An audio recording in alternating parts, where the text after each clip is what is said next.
Hi, guys, and welcome along to the second Paddock Piss podcast from IRC. We're here post the 70th Anniversary Grand Prix, the second one held at Silverstone. Um, Rather interesting race, I think. I'd say certainly better than the first one. Let's jump into the introductions here. It's just three of us today: myself, BlackSheep, MaranelloBaby, and BaBa.G. Hi, guys. How's it going? Hello, Black Sheep. I'm good, happy. I don't know about you, but I'm quite happy with the last week's race, barring the obvious pain about Bottas. So, yeah. Yeah, hey everyone. Mara? Hey everyone, nice to speak to you again. But yeah, I think the Grand Prix was nice. It was extremely unpredictable. Given the Silverstone Grand Prix last week, oh well, the first Silverstone Grand Prix of the season, we all knew that tires were going to be a very sensitive issue going into this race, going into the 70th anniversary, and the race did not disappoint at all, not one bit. And I think that it became a very exciting race due to its unpredictability, and I thoroughly enjoyed it. Yep, agree. I think this has been something that a lot of fans have been talking about for quite a long time with regards to tires now being able to go longer and longer distances, and teams that are dominating just being able to do a one stop starting on a harder compound. um, and that sort of prevents the competition, and everybody's been talking about mandating two stops, and I guess it sort of gave us a glimpse of what would happen if not everybody, then if most drivers do a two stop. um, yeah, what do you guys think? Yeah, given how Mercedes have performed usually, you'd think they'd learn from the last weekend and come back stronger. But I guess it didn't go out in their favor. Even though they got the first two grid positions, they kind of messed up the strategy. And the way how Red Bull has been performing post the Vettel era, it's quite known that they'll just step in and destroy the competition if they're given a chance. And they showed it this week, where just a small slip up from Mercedes in terms of strategy absolutely allowed them to run away with the win, Yeah, I think even though their yeah, car is like about a second slower. that Yeah, that's some Mara. that's something Red Bull has always been good at. I think they've been a Yeah, very opportunistic team. Despite always evolving through the season, I think they have the same mindset.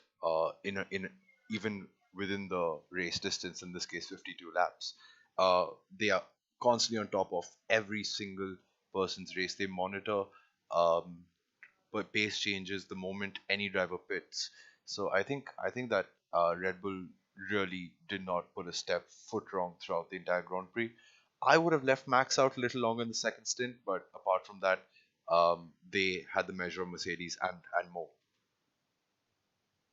I agree. I'll summarize that. I guess I think Red Bull are always on their feet, especially say the quick decision about pitting Albon initially, knowing how well Max was doing in the harder tire. Um, I think that was a great decision to get Albon in quickly, give him some clean air, so that he can gain some net sort of lead time, whilst the other cars squabbled ahead of him. And the other thing is Red Bull, I think more than anything, they are aware of where they are. For example, with Max this season, they know that they're not on pace with the Mercedes.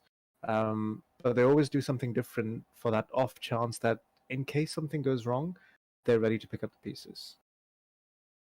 Can we just take True. a moment to appreciate that radio call from Max? I think that for me was the highlight of the race. I'm Absolutely. still laughing about it. I think the exact quote was, and I kid shit you not, I have memorized it. Mate, I'm not gonna sit back. Sorry, what do you? I think he said, mate. This is the only chance I have at being close to the Mercedes. I'm not gonna sit back like a grandma. Uh, but yeah, I think that I was in splits when I heard that, and that shows the kind of drivers that driver that Max is. And Red Bull backed him up. They didn't tell him to back off. They didn't tell him to slow down. They didn't take away any engine power. They just supported him. And I think uh, the harmony in that team, especially for their first driver, is something probably Ferrari and even probably Mercedes can learn from. Sure, of course. I mean, there's already questions in the chat coming up. And I assure you guys, we'll visit every driver's position and their race, but we're just having a generic sort of roundup of how the race went. Mara, you just mentioned about what Max said, and the one thing that I thought straight away as he said that was, why is the Red Bull not as affected following the car in terms of their temps or even engine or even tire deck? When somebody like Max is a second and a half behind the two Mercedes compared to Mercedes themselves. I'd follow on from that with another question. Mercedes have known that they have issues in terms of heating hotter temperatures right from the first race, and Yeah. it was sort of it was even more on the brink in the previous race, the Silverstone Grand Prix, where both the cars suffered punctures, and it doesn't seem like they've sort of learned from that. They didn't come up with a sort of a sure two-stop strategy, even though Max actually did a two-stop starting on a hard, and he still finished about 10 seconds ahead. Is this worth noting or talking about? Yeah, so I think in 2019, in the season 2019, Red Bull brought out a specific upgrade. I think it was around, was it Hungary or was it Singapore? I'm not too sure. But around the mid-season mark, they brought out a very specific upgrade to help the car follow. In addition to that, the Red Bull does function on a shorter wheelbase, so it's less affected by dirty air since the shorter wheelbase does help the rotation Right. of the car. Yep. So following another car in dirty air does certainly help, and I believe that shorter wheelbase cars do have better tire wear. You can read into the 2017 Ferrari as well, which is probably the best tire wear on the grid that season. And the short wheelbase concept, which they adopted, really worked for them that year. Arguably, Well, I guess Ferrari's. essentially what you're saying is that the longer the car is, the more it'll have to load onto the sort of tires on the Yeah, outside yeah. as it turns in. The larger gap there wheelbase you have, the gap between the front and the rear tires, the more lateral load you're going to have, or the more yaw you're going to have on the car. Sure. So I think, I know it's getting a bit technical, but that's essentially, I think, what helped Red Bull a little bit. Apart from that, Hamilton brought up a radio call saying they have lower tire pressures, and I think given the load that these cars put on their tires, it probably did help Red Bull from that perspective. I think they just got the setup right. But since you spoke about Mercedes and their fact that they had issues, is this something which could be a recurring aspect? I think it's scary. I think Yeah, I'm I think genuinely it's if I can scared. add something. No, I'm genuinely scared. Just 1 second, Baba. I'm genuinely scared because if Mercedes haven't fully understood their car yet and they are performing like this, I'm terrified of what happens once they do. I don't think it's the fact that Mercedes haven't understood the car. I think they've understood it in terms of how it works aerodynamically and how quick the engine is. But they obviously don't have full control over what the track conditions at individual races is going to be. The heating issue has always been a case over the last few years. Especially the Austrian race tends to be quite a hot one in terms of track temperature. And I think it was 2018 last time we had both the cars retire there. Heating issues in Brazil last year for Bottas, and throughout this season so far. I mean, this year's so far been quite warm, and the reason I said exciting instead of scary is because I know that all the races now going forward are moving southwards towards the Mediterranean, where it's going to be a lot more warmer. Yeah, sure, Baba. I'm so sorry I interrupted you. I just want to finish that point. Go ahead. Yeah, no worries. On regards of Red Bull, I would say Max is an exceptional driver, and combination with Newey, I think they can actually get a decent enough car to challenge Mercedes, barring the aero and the engine. And on the first, Silverstone GP, I think the safety car forced all the race sims into the bin and just forced them to go on the hards, and then the race situation didn't allow Mercedes to actually pit and get a safe race in. So that, I guess, we can take out as an anomaly, I would say. But this GP proved it that they couldn't handle the tires properly. But then again, the strategy was also not in their favor. We might never know. Lewis towards the end was gaining quite hard, so I can't say for sure. I think I'll summarize this before we start moving towards the race specifically and the drivers. I think it's good to see that there are little cracks here and there in that Mercedes team now, in terms of they don't seem to be. I mean, there seem to be more and more instances of where they're just caught off guard, things that they were not prepared for, Yeah. that they could have perhaps been prepared for. True, true. And Red Bull has been right behind them, nailing it. Even the likes of Charles Leclerc and a couple of instances, Lando Norris, for example. So yeah, I think that's probably summarized or spoken Yeah, about enough. and Mercedes Yeah, is probably the. I think the reason I'm scared of them is when they're paranoid, and I think they are paranoid now. And Toto himself is a very paranoid person about losing, so that's precisely another reason we should expect a different Mercedes with less cracks in the second half of um, the season. True. let's I'll see. also say. I'm pretty sure Red Bull is not going to be far behind. I mean, they have a great record of bringing up Yeah, updates but as the year goes on. wouldn't they be paranoid from last week? Like the first Silverstone GP, they didn't do anything better in this week.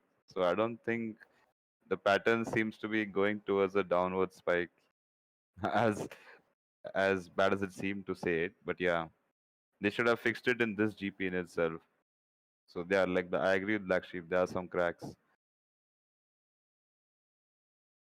Cool. Okay, let's move on to driver performances. I think we've spoken enough about our initial thoughts of the race, and that dragged on for a bit. But here we go. We'll start with the order. We start from the bottom. We had one DNF, one retirement from the race. That was Kevin Magnussen, retired once again.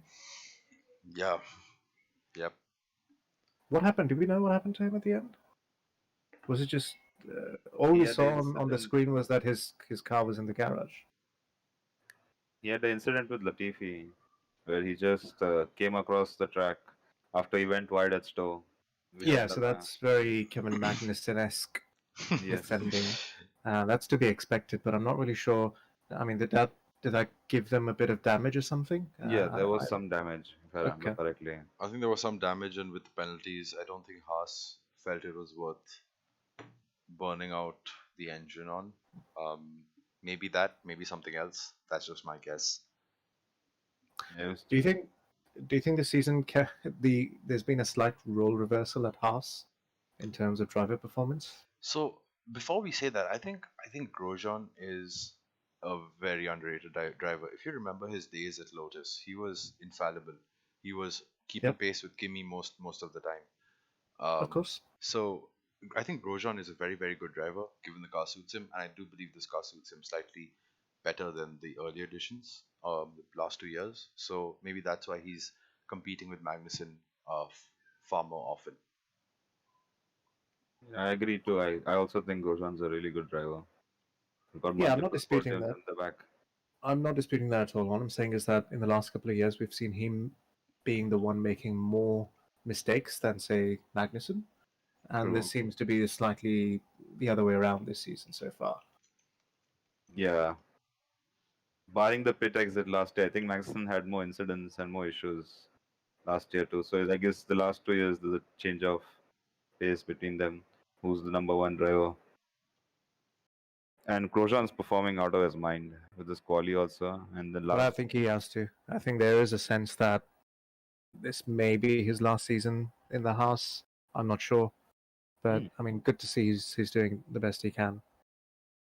true. I I hope he stays for longer. This is the first time I'm hearing that he might retire. Oh, is that just me? Yeah. No, I think we discussed it during the last podcast. So BaBa.G, Yeah, we given the fact you Oh. participate in quite a few of these, maybe take the time to watch them. True. I'm sorry. Report me.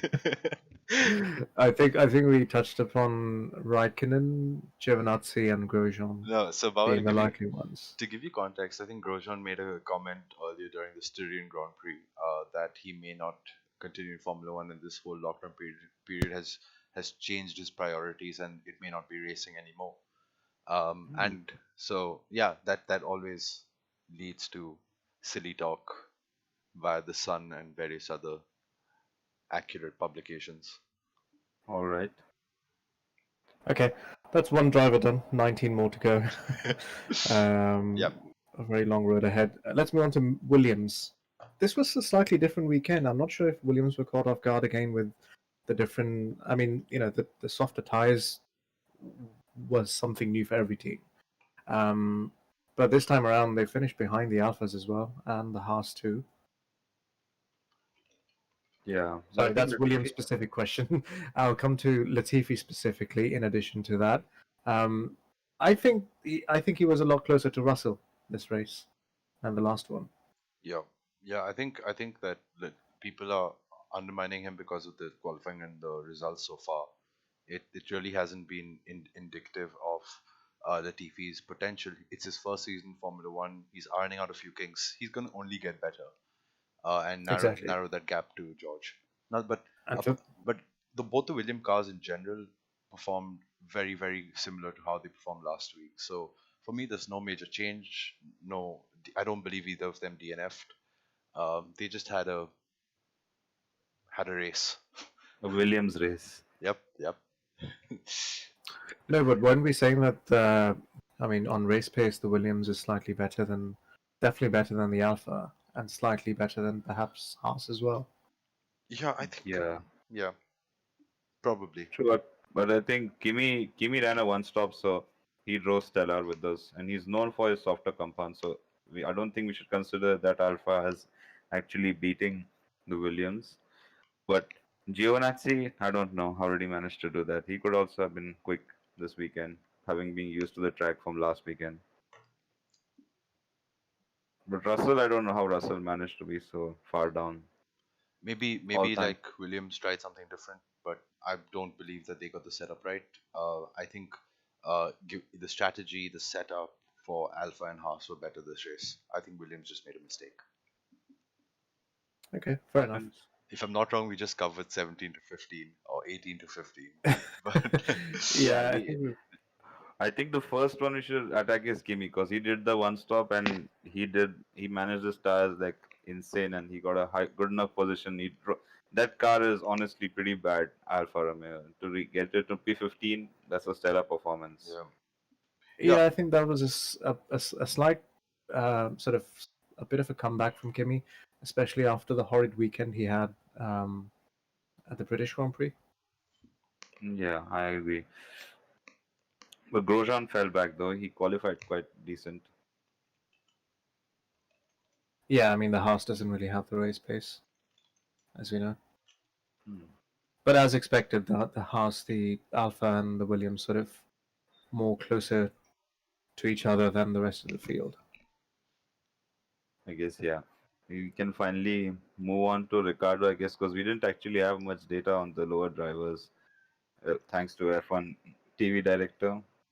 This amazing production value. So I guess we can talk about Ricardo now. Yeah, I think. Okay, down on Ricardo. Yeah, go ahead, Mara. The moment of his race, I think there's only one moment to really talk about was his spin.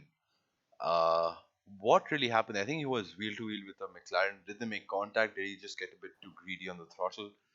Did any players catch? So I heard him in his post race interview, and he said that he was struggling with the tires. There were signs on the outside at turn 3, and obviously the car on the inside has to be slightly more later on the throttle. But obviously he was being overtaken and he got a bit eager, and the rear just gave way. Yeah, he said something along the lines of that the dirtier it was the side of the car, something that Sebastian Vettel had talked about previous years, affects a lot. So when you're going side by side with the car, if you get on the ball just a bit too early, you'll just spin on yourself. So he dubbed it as a Seb spin. Not as I don't think it's an insulting way, but more as to show as to how is it similar to that. Oh, that hurts me on so many levels. Yeah, same. Okay. The only thing I'm going to add about Ricardo is that I was really looking forward to his race. I mean, he was himself quite excited. He did say that he doesn't really say this himself, but he was definitely looking forward to a podium at least. Didn't he qualify P? He qualified P5, didn't he? Behind Leclerc. No, sorry. Yeah, Behind Max. Yeah. I think it was Max Albon and then Ricardo. No, it was Hulkenberg, Max, Ricardo, Leclerc, I think. Yeah. Yeah, you're right. But he did have a great start to the race. He was right in there. I think he had a better start than Stroll or even Hulkenberg. And then he was in the middle of the two racing points before the positions started to change, and then everyone's tires started to give way. Yeah, no one could figure out the tires this race. Yeah, it was interesting to see how different teams were just making different calls at different times about when to pit their drivers. Red Yeah. Bull again being, Yeah. slightly on their feet with Albon. Yeah. But yeah, we'll come to Albon as well. Next one up is Carlos Sainz. Very disappointing weekend from him. I just got the feeling that he was just stuck in that he qualified quite low down, didn't make it to Q3, and he was just not able to get out of the midfield up until the top tens at any point during the race. I think. Yeah. Yeah, I think that I think that after that botched pit stop, um, and Yeah, the fact that he got caught in a DRS train because of that, and as it is, it's difficult to overtake in a DRS train. I think we all play F1 2019 and 20. We all know how difficult DRS trains are to overtake in. Plus overheating issues because of that. The turbulent air trailing three cars is just torture. Yeah, his race was ruined the moment that pit stop happened. He may have gotten points, maybe P9 or P8, but no better. That pit stop pushed him out of the points, put him in a very bad piece of track, and he just couldn't make up ground. Is the car underperforming, or was it purely on the driver's I don't think it was basis? the car. I mean, the McLaren was pretty good the weekend before this one, wasn't it? Yeah, it was, but still, Yeah, Ricardo beat them last week on track. yeah. So I think McLaren actually were not strong as a car this weekend. Yeah. I Okay. may get flack for saying that, but certainly I don't think they took care of its tires all too well, given the fact that I think on pace the Renaults were probably equal to, if not faster than the McLarens in race pace.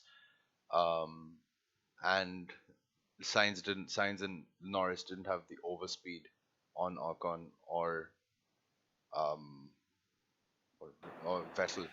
Vettel, okay. Uh, but yeah, but yeah.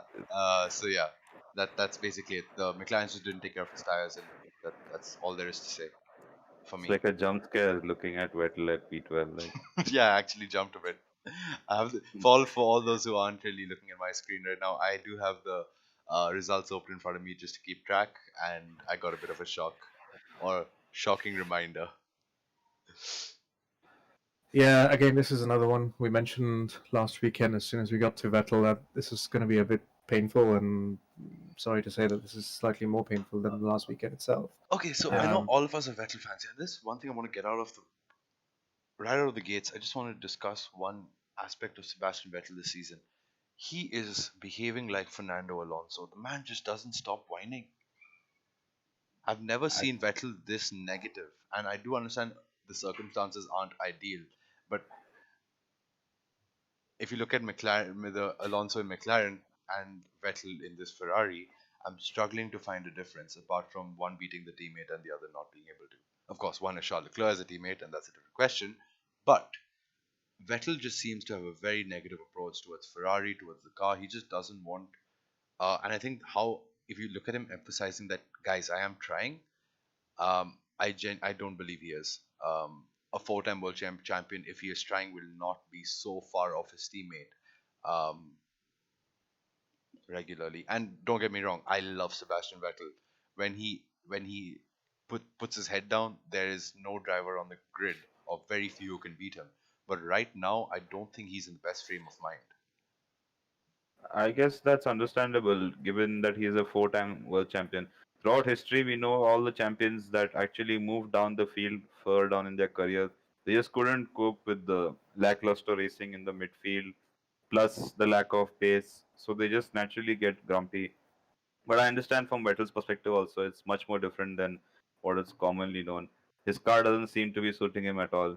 Yeah, But this has happened to him in 2014 also, so we can all expect him to bounce back. yeah, But this race in particular, it was quite honestly, it was like quite angering to like see what happened to him in terms of strategy. They just shafted him purely to get Leclerc in clean air, which is like worse treatment than Bottas would get, I would say. So like it's just unacceptable. Yeah. Okay, so a couple of points I will make is firstly, I would still say, I mean, he was last at turn two. So I think it's a decent recovery to P12 from there. Given the fact that I'm not sure what that strategy call was, but I mean, he seemed understandably quite annoyed uh, with that. I mean, I think they ran his hard tires for 10 laps, 10 laps only, and that just doesn't make any sense. Yeah. You'd expect the Absolutely hards, not. which were the mediums the previous race, to go down around 25 laps at least. It doesn't make sense for them to run him on hards for 10 laps and then run him on mediums for 20. I don't know who came up with that. But fair play for him to sort of deal with it in terms of performing on track. But the other thing I wanted to point out about his incident at turn one, Yeah. do you guys have any idea how that happened or what that may have been caused by? So I think that he had a bit of a kick of oversteer. He had that in control, but then all of a sudden there was a McLaren on his outside, so which took him by surprise, I think. And while trying to avoid the McLaren and control his car, I think it just all got a bit too much. Okay, Uh, so what I was yeah, specifically trying to ask was, do you think it was driver error, or do you think there was a part of the car is just very not settled yeah, he or just didn't heat unsettled? his tires up on the I formation lap. guess 50-50 because the car was loaded in to take the T1 and he saw Leclerc lock up in front of him. So instinct would just go to brake and that would unsettle the car. And given the car is a amazing piece of engineering, he just couldn't get it straight enough in time. And I'm then he just gonna just say it's driver error. He knows the kind of car he has. He knows the car is not brilliant, but at the same time, um, it's it's not done to spin the car in that fashion. Um, being the quality of driver that you are, because we all know what he's capable of. And the Vettel that I know doesn't make those mistakes, especially So at the reason sorry, go ahead, no, finish. especially at a easy turn like that. That's exactly what I was going to say. So the reason I asked this was because surely turn one, turn two, I mean, at full speed, they're flat out because the car has the aero. And understandably, if it's the first lap, there's a lot of fuel and you're not carrying as much speed into turn one because you're starting, halfway from the pit straight. And there's a lot of cars around you. So maybe you have a bit of lift off or whatever. But surely turn one, turn two are corners that anyone can easily take, right?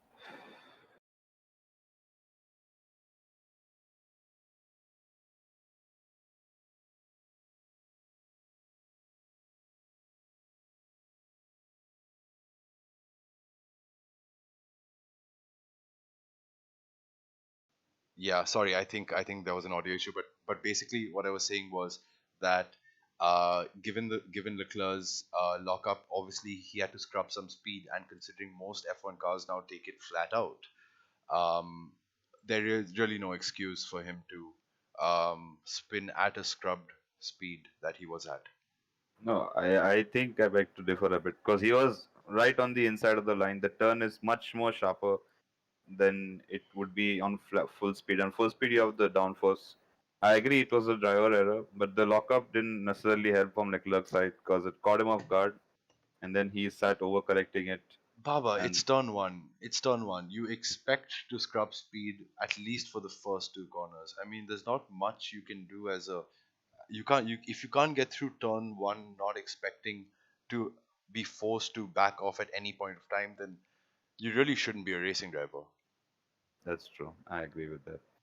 I was Well, trying the to only trying define to the point. the only angle I was trying to, I guess, open up was let's rephrase it. How bad does a car have to be that even a driver with a state of mind as, let's say, Vettel right now, who's just doesn't seem to be interested in driving that car, and the mistakes that he's making, and that corner and how easy usually it is, it just spins away like that. I agree with you, and it's not. I think it's a combination of car and driver. Vettel does not have confidence in the car. The team doesn't have confidence in him. But whatever the situation is, fundamental question: is it worth Ferrari um, just investing maybe a little extra on the salary of somebody like Hulkenberg for the remainder of the season, just to maintain a more positive attitude and probably a more productive outlook into what they can solve for the car. I agree. Then retaining I I agree. wholeheartedly agree too. I agree too. Vettel, Maximum. German for German. Let's do Yeah. let's make that change. Yeah, I think it crucially will also release Vettel from, I don't know, all the pressure that he has at the moment, and he can just focus on building whatever he wants to build Yep, I really look for the forward to next season. him. I really look forward to a refreshed Vettel next season. So maybe give him those few extra months to reset, to breathe, and come back much stronger, like the Vettel we all know and love. Yeah, and Uh, Hulkenberg is hungry as fuck. So he will drive the shit out of that car. Doesn't matter what it is. He'll drive a safety car to win points, I hope. So that's like a ingenious move, but sorry, genius move, but I don't think that will happen. Yeah, I think was it Gerhard Berger or somebody else, an ex-Formula One driver who, even before the season began, said that Ferrari should have just bought out his contract.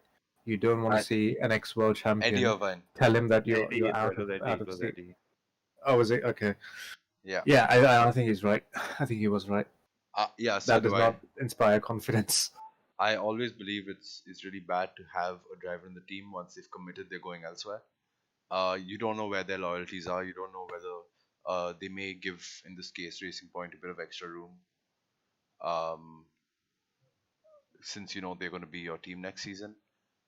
It's and not to mention, you never know whether the feedback they're giving you will be in their long-term benefit or the team your current or Ferrari's current benefit.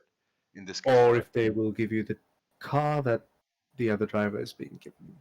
That is, I don't think, a question with Ferrari right now. I think that was just rubbish. Yeah, Um, why would they shove their own constructor points like that? yeah. There's no way. Ferrari don't have the luxury of scrubbing pace of any of their cars. That's fine. I always agree that I don't think teams usually do that, or it's in their interest.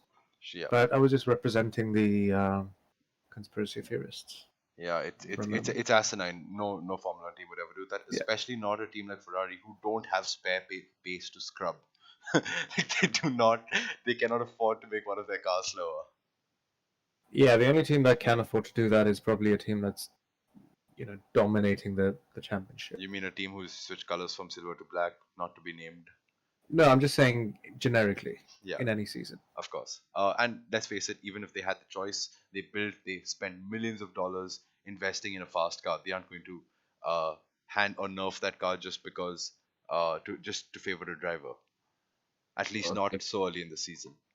Okay, one last Unless- point on Vettel before we move on. I'm sorry to break you Yep. up. I want to ask, the way Vettel is performing this season, how do you think it's affecting him professionally? He's not acting professional as a sportsman at all. How is it hurting his chances on the deal for next year?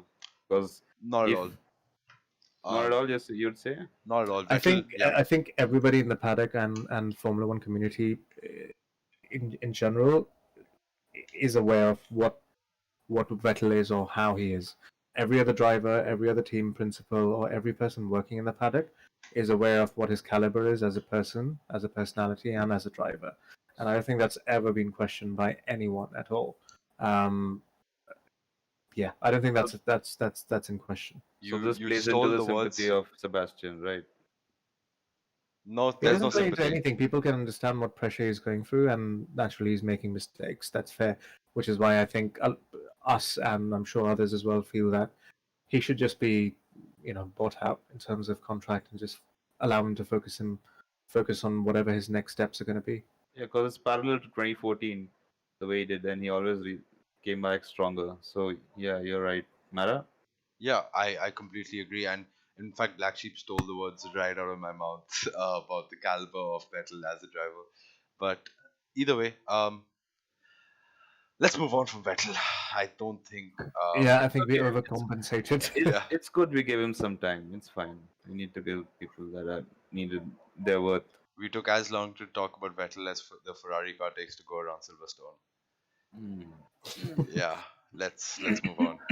Okay, next one up, P11, Pierre Gasly. I think one of the few drivers, in addition to say Sainz and Ricardo, slightly caught out by tire management. Maybe I'm not really sure what the pit strategy by the team was, but in his second stint, it did seem like his tires were gone because he was pitted quite late. Kvyat had the undercut on him, I think, and Albon was able to go past him as well. Yeah. He did spend quite a lot of his tires defending from Albon, though, Yeah. and I don't think he should have done that. That was not needed. I think I think this entire race, this entire race for Gasly was about proving himself against Albon, and Yeah, vice versa. Given the fact that was the objective, and I don't think he could have gotten to the points either way. Um, or maybe he could have ahead of Kvyat. He's certainly a better driver than Kvyat, but in this car, this car suits Gasly historically speaking more than it suits Kvyat. That being said, I think it was totally worth the battle. It gave us a lot of entertainment. It gave us a lot of headlines, headline statements. But so I enjoyed it. I don't have anything more to say about Gasly. He did well, and very little could have. He may have gotten the 1 point, but that's about it. I got a question. So, do you think these guys, all with the strategy regards, they were doing it more in a reactionary way, in terms of the other driver they were racing, or was it that their tires didn't perform well enough, so they had to come in for the pits in that sense? I think it's both, and in addition to that, there is also an element of like nobody knows how that tire how long it's going to go for. So there's always this unknown by every team, and that perhaps leads to them being slightly more apprehensive and saying, okay, let's just not take the risk and pit people earlier on. Maybe that's what they did with Vettel. Maybe that's what they did with Gasly. What's the point if the tires are heating up and you're in a DRS train? Get him out, and maybe once you have 3 or 4 people doing that, then they come out in their own DRS train again. And that's not something you can calculate. Agreed. Fair enough. Yep. I guess we'll move on to. We covered Kvyat too, I guess, in this sense. We should move on to Norris. Or do you Yeah, I want feel to bad. cover I Kvyat? feel bad about both these races. Kvyat has just been ignored. But yeah, okay. I don't have much Oh to no, say. he wasn't ignored last week. He was quite well, as we No, know. but in a way, was Kvyat was I don't really didn't notice Kvyat under the spotlight at all. For me, I So think Kvyat, yeah. I don't think he got into Q2, if I'm Yes, not wrong. so this was I a think it stellar was race from him. P14, P16. So I think you have to at least give it to him that finishing in points, Yeah. especially on And a he did track a where two-stop. correct. Yeah, he drove a stellar race yesterday, and I think that he's especially good off the line, and he has shown he's very good at on lap one. So I think he used that to his advantage and used fresh tires and maximize the potential of this race. That's true. And Great. P16 to P10 is no joke, especially when he beat the likes of Sainz, Vettel, and Gasly. Ricardo barring the spin, so we can't count him. So yeah, I Yep. guess that's a good race from him. Agreed.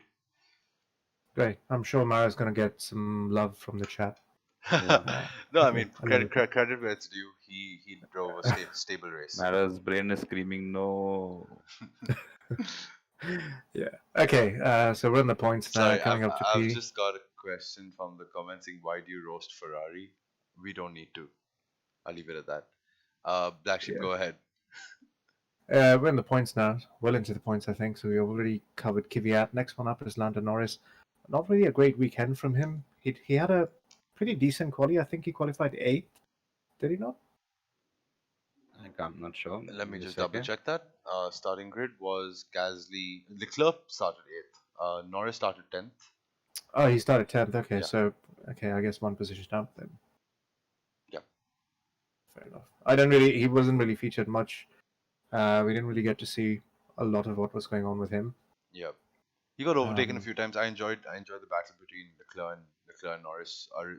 Lots of space left. Good respect. at the start of the race, yeah. And I think also after the pit stops, Leclerc had to overtake Norris, if I'm not wrong. Was it Norris? Yes. Yes. So I think Norris and him are two drivers, certainly very talented drivers, and I enjoyed the battle between both of them. Okay, fair enough. Cool. Uneventful race for him, Yeah. barring these overtakes. We've come to expect more from Norris, how the season's going. So I guess we're just waiting for something that's not going to happen. So that was a Yeah. good race from him. Of course. Moving on to Yeah. Ocon. Sorry, Black Sheep. Was there anything else you were going to add No, about? no, no. I was about to do exactly that. Moving on Ocon. Maybe I'm drawing a blank. Maybe I had too many beers, but I can't remember Ocon in that race. Okay, so let me summarize. So he qualified P14, if I'm not wrong. Okay. Let me just double check. Esteban, okay. Yes, Yeah, P14. P14 didn't get out of Q2, whilst Ricardo had a stellar qualifying. But he definitely came back. He was one of the, I think, 3 or 4 people who actually did a one-stop, One of the which is three. why he gained all those positions and finished up in P8. Yeah. So he pitted from the hards onto mediums in that 31. Again, let me remind everybody, Sebastian pitted after 10 laps on the hards, whilst Ocon pitted lap 31. Yeah. Fantastic strategy. Anyway, yeah, so great call. 31 laps on the hards and then 20 odd laps on the mediums. Yeah. And he didn't really seem to be, because he just had the one less stop. He made sure that he just stayed out of all that DRS train and all that fight that pretty much cost everybody their tires. Yep. And I think that Ocon had picked his battles more than anything else. So yeah, that was a mature drive from him. Okay, unless you've got anything else to add. No, BaBa.G? I do want to pause here because we do have a lot of questions from the folks watching. So maybe just touch upon them in quick one-liners. First, why is Vettel's falling off so badly compared to his teammate? We know it's not about the car. This is from a random cinematographer. I think that's Nirma, if I'm not wrong. But Yep. why is Vettel falling off so badly compared to his teammate? I think we answered that. If not, let us know. But it's clearly, I think it's just a lack of motivation. I just think he wants to go. I think Ferrari should let him. What do you think Carlos can do in Vettel's car? This is by Aditya Bhandari. You know, when the race was going on, I made one point that it's interesting to see that Carlos finished behind Vettel, probably already taking cues from the confidence that Vettel in that car shows. Maybe. Yeah. I don't know. Yeah. First, Obviously unsubstantiated. yeah. Just for First jokes. Leclerc had to overtake Sainz, I think, and then had to overtake Vettel after that. So I was just like laughing to myself about the odds of your next versus your present, which one is better. Anyway, stupid comparison, but just something that my drunk ass thought of. Anyway, what do you think? Okay, another exactly. Sorry, do you think Alonso and Verstappen have the same driving style? But this is by RB Ferrello. This is a different topic altogether, RB. But I'm just gonna summarize this. I think Black Sheep Baba to disagree with me if you feel differently. But no two drivers have the same driving style. They can have similar driving styles to an extent of certain aspects, but Formula One is such a complex sport. How you apply throttle, your steering angle, your line you take into a corner, the way you deploy your power, all of this is part of your driving style.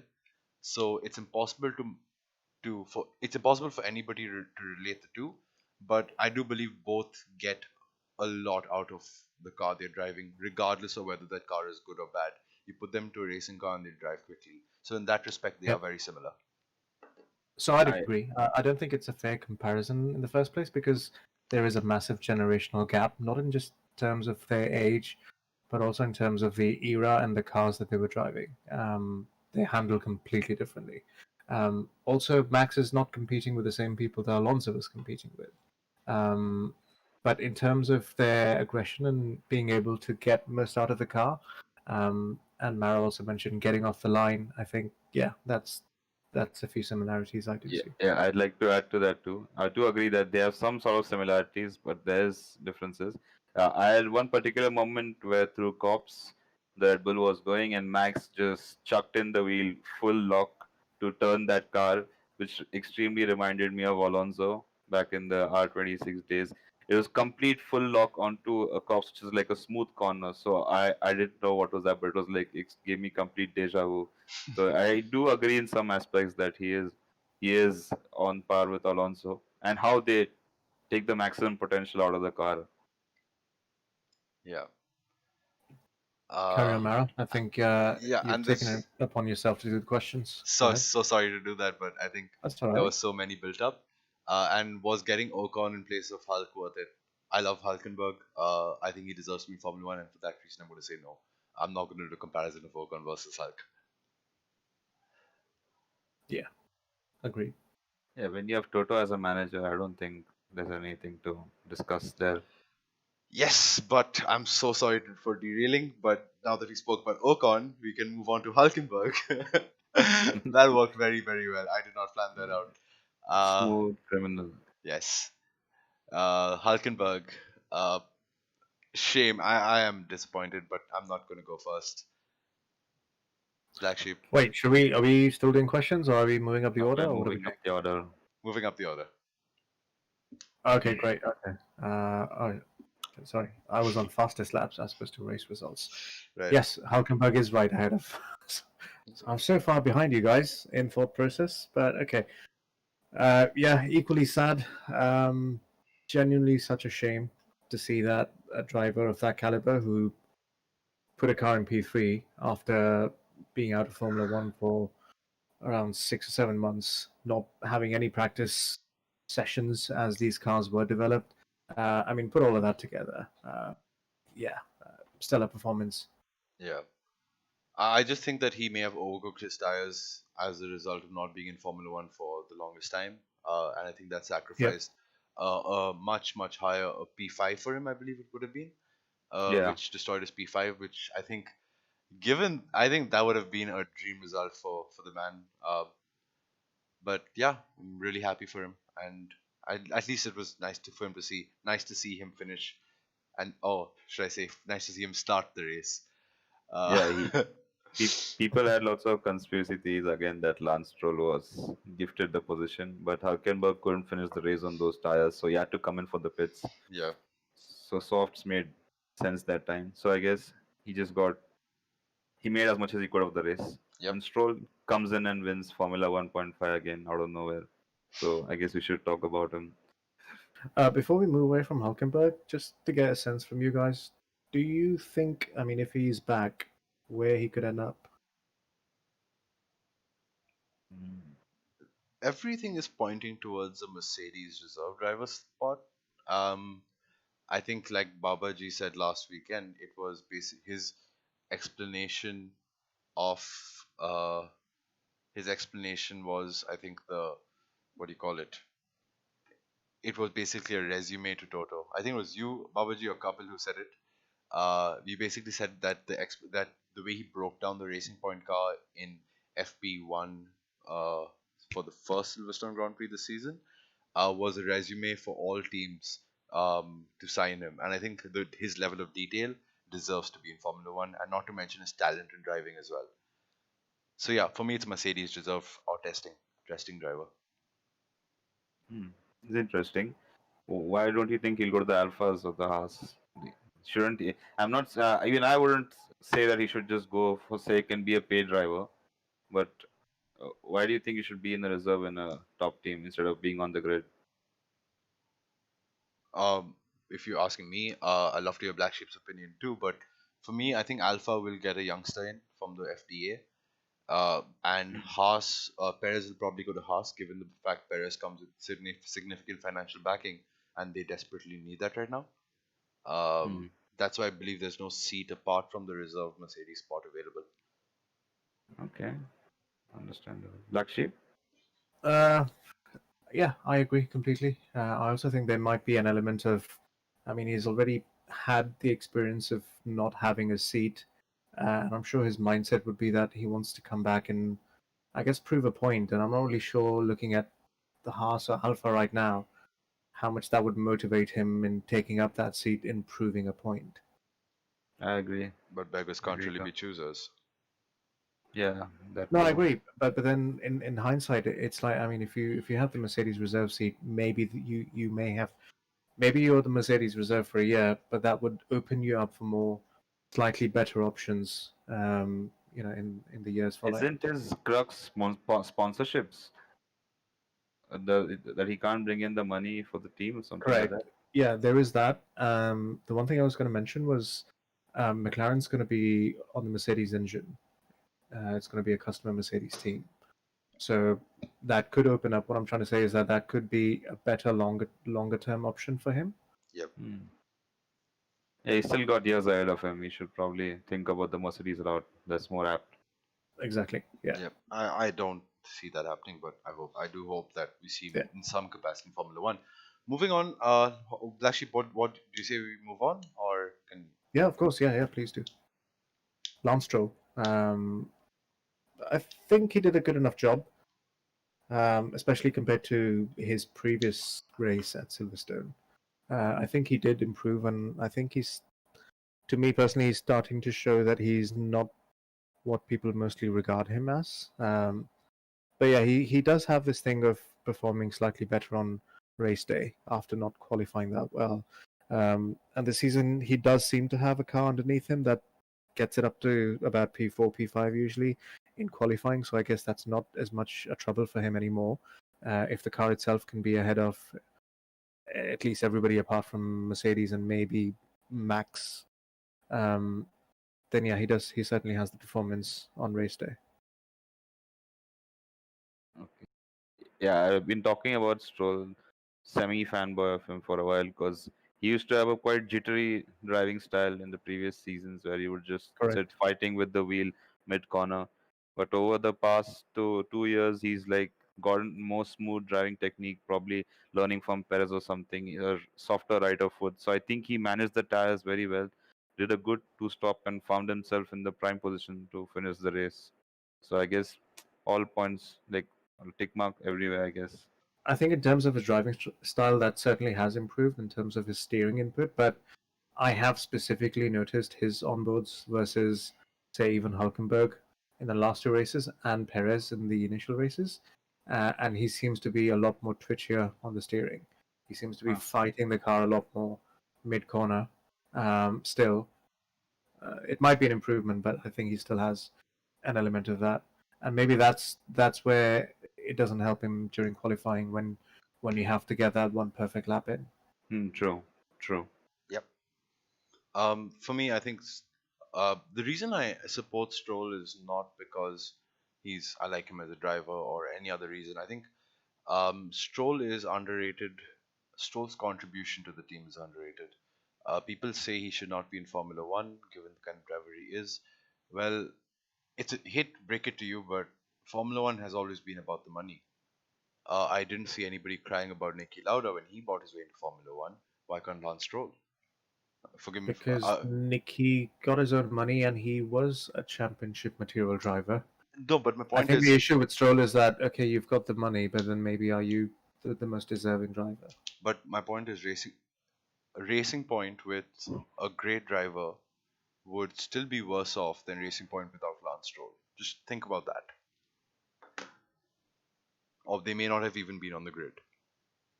I mean, he's a F3 champion by a huge margin, so he's not just some guy you pick up of a Yeah. lower category and just put him there. Yeah, So he that- has some neither idea of of what he's doing.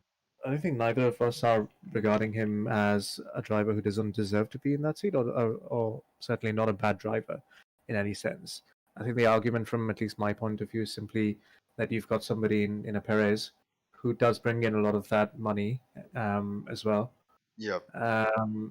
It's just that slight gap between Stroll and Perez, I guess, is all I'm talking about. Yeah, but Yeah. that's just it. I know that both of you are Formula One veterans and understand the ins and outs of the sport, but I have heard a lot of ridiculous comments from a lot of Formula One fans over the past 2 years, and I'm a huge supporter of Stroll. He's funded his way into Formula One, and he has backed it up. Let's not forget his podiums, his qualifying in Monza 2017. He's done well for himself. I think qualifying Monza was more about what time he got out of the pits. Still, records will still show a podium for Williams in 2017. So Yeah, sure, sure, sure. that is And also a car. Yeah. so he's in terms of regards to Perez, life's not fair. So stuff like that will happen time to time again. We can't work around that. His Yeah. father owns the team, so that's it is for sure. Or we might not know. He just announced next week that Stroll will get benched and Perez and Vettel might drive together. So you can hope for stuff like that. Well, no, all props to him. I mean, he is P7 in the championship right now, so technically best of the best as well.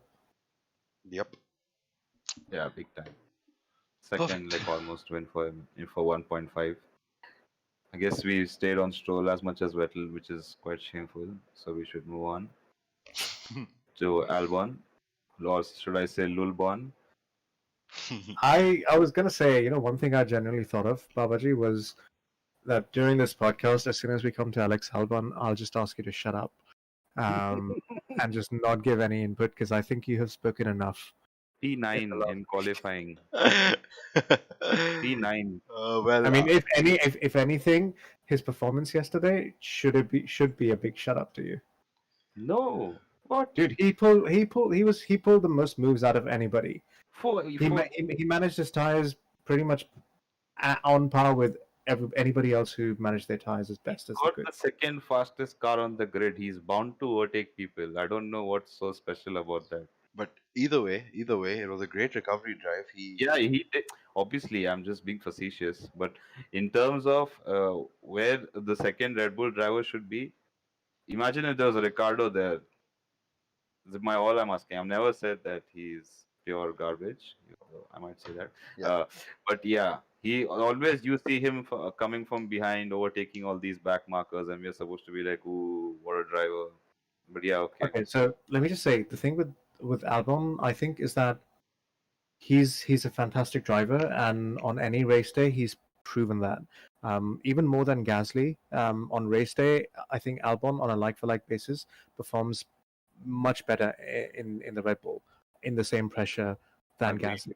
He has Agreed. been doing that since day one, since the Belgium race that he got the Red Bull seat in. I think the issue he has is the one lap pace compared to Verstappen right now. And I think one thing that might not be helping him is the fact that he has had issues this season with the setup of the car. Red Bull themselves have had issues in understanding up until Hungary where the car has been wrong. They've improved that certainly at Silverstone, but I think that has played a part itself. And don't forget, he's had a retirement, a car failure retirement this year as well. So he's not up in the standings as much as you would like to see him. So they are, yeah. I think there are several factors, but I think if he gets his qualifying right, he'll be right up there. True. I agree. I He, wholeheartedly agree, and I think let's look at it from a positive point of view where it's certainly something that he knows he has to work on, or maybe set his car up a little differently. But yeah, if he sorts out quali, he's going to be a force to reckon with, and probably going to lift Red Bull up to constructor champions when they have the car. Yeah. Certainly. Um. Okay, shall we move on, or is there more to add? No, not no, for I not guess for we Albon. go for Okay. DOTD. Me. Yeah, so my joint driver of the day, I'm sure everybody here would agree. Yeah. Fantastic drive, stayed out of trouble, managed the tires, one stop, only one of few people to do that, especially in the Ferrari. We know that's not a car that's great on pace this season, especially. Or tires. Yeah, exactly. Yeah, great drive. Not much more to say. I think for me, Leclerc is driver of the day. For the reason I do say that Max is tied for me. For that post is he finally beat the Mercedes. I mean, somebody finally beat the Mercedes. So for me, like that's why I put Max on equal to Leclerc. But uh, Max's car podium 9 out of 10 days.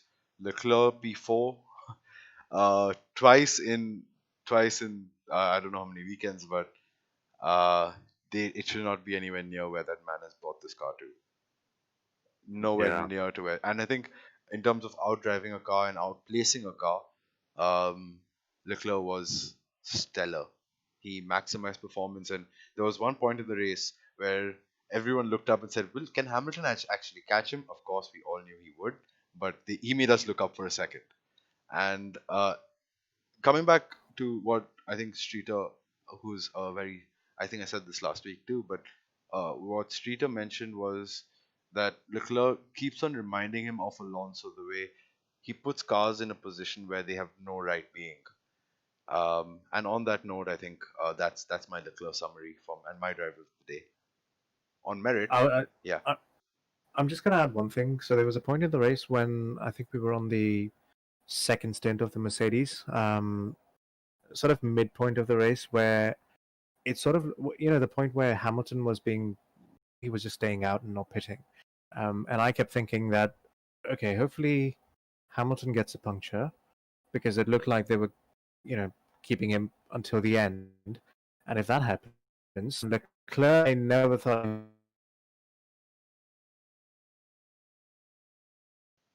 Black Sheep, Black Sheep, we lost you. So I guess you're speaking about Leclerc and how he did an amazing job. Let me just add my thoughts to it too. Yeah, He's been constantly proving himself, and each He's going weekend to. we know that he's going to probably once he has a. We know from 2019 if he has a car underneath him, he can annihilate the competition, and this just shows that he can also work on his race pace and tires also, Sure. not only on a strong car. Okay. Mara? Am I back for you guys, by the way? yes, Yes, loud and clear. Oh, great. Sorry. that's What I fine. was Go saying ahead. was with Leclerc. I was saying that there was a point in the race when Hamilton was staying out for a long time, and I was just hoping that he stays out and doesn't come in for a stop, and then just does a one stop, and in doing so gets a puncture and retires from the race. And I was very certain that Leclerc was going to pit once again because I never thought he was going to do a one stop. And in P5 was Hulkenberg, and I was so certain that that was going to happen, and that would be Hulkenberg's podium. But yeah, didn't turn out that way. So, Yeah, but well done to Leclerc. yes, of course. Valtteri Bottas, he I'm got, going to repeat. yeah, Sorry, I'm going to repeat what I said about him last podcast, last Paddock piss. I mean, that's the difference right there in managing his tires. Um, I think the team slightly got his strategy wrong, but dude, Hamilton nursed those tires when he extended them, when he stayed out so well that he had the gap to Bottas covered to be able to come back at him. not at all, That's all I have to say. not at all. I I don't disagree agree. with you completely, dude. I think In they use every, Bottas as a lab rat. Mara, sorry, please. go ahead, go ahead. Uh, I think if you remember a message coming on to Hamilton mid race, they Mhm. checked Bottas's worn tires and they saw that it's purely blisters. The tire wall underneath is fine, and that data was more than enough for Hamilton to like take a longer stint. So, Exactly. so if that would be roles would be reversed since Bottas is ahead.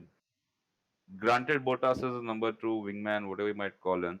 That testing should have happened on Hamilton's car since he was behind. He should have gone for another different strategy. But they used the data from Bottas's car to like help Hamilton's race. So he got shafted. And in terms of race trim, Bottas was up to 5 to 6 seconds ahead of Hamilton at one point, which is there in the same car. So I don't know about that, about him ruining his race trim because he showed up today and he got terribly like shafted, destroyed by his pit wall in terms of strategy, and then like being used as a air quotes lab rat. Also, to add to that, Black Sheep, exactly what happened last week. Hamilton's tires were visually and representatively in terms of lap time worse than Bottas throughout the stints that Hamilton was behind him. And this happened because Hamilton was in Bottas's dirty air, identical to what happened last week with Bottas's tires, why they were in slightly worse condition. So Hamilton isn't, maybe it's his car, but I don't think he was conserving his tires all too well. The moment Red Bull and Bottas were conserving because they felt that that Hamilton needed to pit. Verstappen only started pushing and took a second a lap out of Hamilton when he did so. Um, when he got the call to push to the limit of the tire because they thought Hamilton may not pit. that I don't think Hamilton conserved his tires. I think Mercedes just screwed Bottas over once again to conserve his seven-time world champ, to conserve his 7 world titles and gift him yet another one. Sorry, welcome to my TED talk. Because Sorry, BlackSheep, we lost you again. Sorry, I was cracking a joke. Hello. I guess BlackSheep is taking in the TED talk. I guess we're covering Hamilton and Bottas together. In terms of that, I can hear you Hamilton. guys. I can hear you guys completely fine. All of this. I'm surprised you can't hear me. Now we can. Now we can. Now we And can. okay, so I heard everything you guys said. I'm not sure that's exactly how it played out. You know, when both Mercedes were on the second stint, it was Bottas's tires that were visually, again, yes, correct, that were more degraded. And they told Hamilton that you've got a lot of graining too, but once it wears out, it's going to be fine if you can carry on with the tires, which Hamilton did. But my point is, But they that could was have done the after same thing with Bottas's Bottas. pit. No, that message came after Bottas's pit. When they learned that the tires had just to just surface graining, the tires were fine. They weren't gonna explode. You just needed to iron them out and then go for ahead for the. Without the data, I don't think they would have been able to. They would still be paranoid in terms of the Either tires way, exploding. either way, I see what you mean now. they could Yeah, have they that's could it. have used the same strategy for Bottas once they saw the initial set of tires. But I think they screwed him over. Could be wrong, guys. We can't decide on a final answer. Why don't you leave it in the comments on what you think Mercedes did? Were they favoring Bottas, or was it just a scenario of Hamilton being stellar on his tires? I'll And leave. No, one, I think I agree with you guys in the sense that yes, they shafted Bottas completely. There was no reason to bring him in. When Max made his first stop. Sorry, Yeah. second stop. Definitely not. yeah, it's in one more thing you can ask Mara. Okay, I'll ask the viewers to ask them why didn't Mercedes start on the hards, given it was the mediums from the last race, and given that they can probably outpace on any compound, irrespective of what the situation is. Because I think that was the initial phase where they lost out, where the master stroke of Red Bull was, I guess, in terms of starting him on hards and controlling the race from there, and everyone had to react to them. Yeah. So I have an opinion on that. So Sure. the hards this race, essentially the mediums of last race, right? And the Yeah. mediums would have been the soft. And if Mercedes know that it's a two stop for sure because of all the tire troubles they had in the first race, they Yeah. probably had just thought of the fact that yes, we're definitely going to do two stops. So let's start on the softer tire if you're doing a two stop and build that gap. So what That's it the only went thing I wrong? can think of. So how did it Well, all go wrong? They got the pace they, above. they completely underestimated that the softer tires would wear out as quickly as they did. True. But didn't they know that last week everyone on the grid last week knew how bad the softs were. So I guess I think that's comes back to your point, which you said that they just caught off guard in terms of the strategy. No, I think they played it okay in the first stint, where they did about 10, 11 laps and then brought both the drivers in. It's only during the second stint where they were just completely confused. And yes, now I agree with you guys that they used Bottas's tires visually to bring him in quickly, not knowing what was actually going on with his tires. To then Okay. realize, okay, we could have actually left him out again longer. That's where they went wrong. Yeah. Yeah. And Bottas did nothing wrong all weekend. Like everything we blamed him for last weekend, he showed up and did it. He beat him in quali, he beat him in race start, he beat him into T1, he created the gap, he did everything correctly, and then still somehow he's P3. I guess He, you can take for what a you have. change, he also had a fantastic start over Hamilton. Yeah, I mean, that was Hamilton had a better start than pretty much anybody else on the grid, but Bottas had a better start than Hamilton himself. Yeah. Is it just me, or did the 5 lights go out really quick? Like usually they are probably on for a little longer, but I think the 5 lights went out really quickly, and the two Mercedes drivers picked that out quickest. But Bottas got the edge. Yep. finish power. Yes, but finally, too, I think the winner, and this is probably the first race where, not the first race. I think I've supported Max before I saw some of his antics, but I think after a long time, I really appreciated awesome drive by Max Verstappen. Um, was it him or was it Red Bull? Um, in or would any good driver in a Red Bull have gotten that win? Just I want your take on it. BlackSheep, you go ahead. Okay, I will. I think it's both. I think we've discussed already about how good Red Bull were, especially this Yeah, weekend in terms of their calls. Um, the choice, firstly, absolutely brilliant and correct choice to make in terms of starting on the hards for Max because they know where they are compared to the Mercedes cars on pace. So the only thing you can do is okay, let's do something different, see what happens. We know Mercedes heat up very quickly, so we're going to be around to pick up the pieces if it comes to that. And obviously that's what it came to. But I also think it was driver too. I mean, even by the end of the first stint, if you guys remember when Mercedes pitted, Max had caught them up. He was only like 2 seconds behind Hamilton. Um, so yeah, he was making sure those tires were really working. He also refused to back out when he was told that the car is having heating issues, um, which was again the right call because they knew that, or at least he knew that the Mercedes cars would have to pit sometime. So it was not going to be long that he was going to stay behind those cars anyway. So certainly, yeah, right call to make. And I think most drivers would have probably just pay heed to their engineer and said, "Okay, fine, I'll back out." precisely I my agree thoughts. too. Like if we had discussed it earlier also that probably the harder compound for Max would cost him off the line at the start in terms of how Hulk was on a softer compound right next to him on a further ahead grid position. So he had an amazing start. He did everything correctly. He managed his tires. He attacked when he need to. That overtake on Bottas coming out of the pits, that was pure classic racer mentality, like old school racing. He just didn't give up. He didn't give a hell. He just went for it and he got it done. So I guess I would say 90% Max, 10% Red Bull pit wall. I think 100. And I think and the 100% second both time, ways. lucky for you, BaBa.G, Yeah. in I, avoiding the yeah. Sorry, go ahead. I think it's 100. I think it's 100% both ways. They made all the right calls, and those calls were taking into consideration Max as a driver, and Max trusted his team. So I think it's 100% both ways. Um, Yep. with a different driver, they may not have risked such an aggressive strategy. Especially, they would not have qualified on the hards in the first place without Max Verstappen. Yeah, that's a good point actually. Yep. Yeah. Agree. So I think Max's quali on the hards, which was a sensational lap to put him in the top 10, won him the race. Um, in the race, I believe Red Bull had it easy. You may have a different opinion, but I think Red Bull actually had an easy race. Once all the stops, once the first stint one was done. Um, so yeah, I think the quali won Max the race.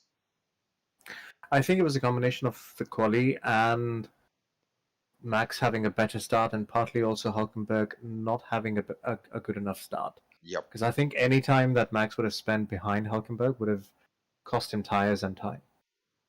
But yeah, that's just a minor point, I guess. Yeah, the strategy was the winner, I guess. I would say if Mercedes started on the same strategy, I don't think Max would have a chance. That's my opinion. Because if they had started on the hards, then they could do the same thing what Max did, but that's hindsight, so we can't get to it. Yep. Hypotheticals. I really don't know what would have happened, but I do know that Red Bull were better on their tires. So even if they had the same strategy, I doubt it would have been a different result. Yeah, you've also got to mention the fact that I think from qualifying onwards, Red Bull were probably hoping for or thinking of planning for a one stop for Max. But on the go, they picked up the conditions of the race. They converted the one stop from Max to actually two stops and made sure he still won the race. That second stop on the mediums where he went full send, that was beautiful. I love it when drivers get the full clean shed from the pit wall to just go for it. Because most of the times in these long races, you have to manage, you have to just go on your 80%. But yeah, that Yeah. second stint, I understood it. So, like, amazing. Yeah, Mara, I remember you mentioned earlier whether or not you agree with the fact that the second stint should have been as short as possible. but I think they calculated it to just perfection. It was a stint meant to be just quali lap after quali lap, and they calculated to the fact that, let's say, these tires can only do quali lap performance for like 5 laps, that we don't want any more, because after that they're going to start falling off. Yeah, I'm just gonna end my review on the entire race by saying Red Bull came off a decision which cost them the race win last week, and absolutely nailed the strategy this week. There was no conservation, there was no second guessing. They absolutely nailed it, and that takes an immense amount of confidence. And kudos to them for like just coming out of the box so strongly and being so confident about what they need to do, and basically forget everybody else. True, I agree. Red Bull just they were just there waiting like a predator, and the moment they got a chance, they took it, and kudos to them. I have a quick question talking about this. I think a lot of this. Black Sheep, we lost you again. Not quite sure what went wrong. It's fine. What do you think, Mara? Will the same result be next week, or how is it going to be different? It's going to be Spain. It's Spain, same compounds if I'm not wrong, or just one step harder, I guess, in regards of the compound, and the temperatures are going to be warmer. So Yep. again, or like you said, the paranoia might come in into Mercedes angle, and they might fix everything and gain half I a tenth. think Mercedes should play to their strengths. Forget tire wear, just push like a maniac. Because on pure, if they take 3 stops but they manage to push all of their stints, they are not being beaten. So Yeah, that's agreed. Agreed. Completely it's agreed. basically like the Schumacher days of old, like the Schumacher days where Ferrari used to do that. Yeah, that's low fuel load, man. That's like forget it. That's something next level. But I'm just saying that they have the overspeed, the same amount of overspeed. I don't know if we have Black Sheep back, but Yep. Yep. Yep. Yep. Yep. Do you guys know? and Black Sheep, I think your audio's gone again. It's fine. It's fine. You think they'll shit the bed with the strategy again next week, or were they never planning on doing a Haas? They just wanted they had a different idea in their mind, and Well, that next week it might probably work out in their favor. I don't think that even if they shit the better strategy, they're going to lose because Spain, no one is overtaking that. No one is overtaking that 1,000+ horsepower engine on such a short straight after such a complex sector 3. So strategy or not, I think my prediction to Mercedes is Spain to is Mercedes going to win. I mean, my prediction for Spain, sorry, my brain just stopped functioning, is that Mercedes will win. And but I think we're going like now that we have predictions for next weekend. Guys, I hope you enjoyed a very long race review. It's a 70th anniversary, and after 70 long years, we just had a slightly longer race review. So I hope you enjoyed it. Do keep an eye out for the podcast that comes out on Thursday, and join in for this season 5 starting at the end of this week. We have the tiers set up, we have the telemetry set up, we have the stream set up, and everyone is just waiting in suspense for the league to start.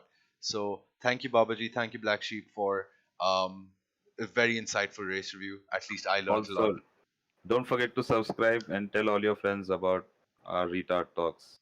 Thank you. Thanks, guys. Yep. See you